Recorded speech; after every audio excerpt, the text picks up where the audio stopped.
natin. Ito. Pwede na. Ilagay ko na yung sito kasi matigas yan eh. Hindi natin tuloy.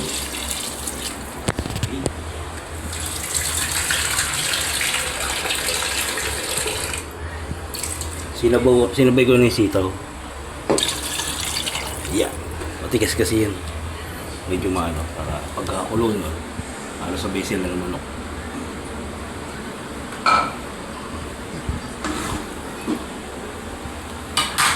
Itong kanin. Dito natin tayo. Yan. Pa. Yan natin. Sabay-sabay na natin siya.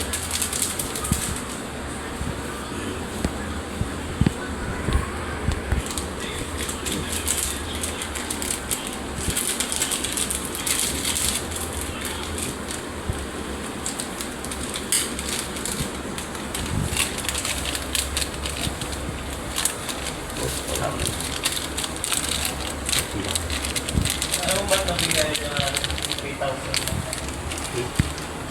Pagka ano, kulang pa yung asin yun. Dagdagan natin. Diba? Maraming salamat ulit. Salamat sa inyo. Thank you. Bye-bye.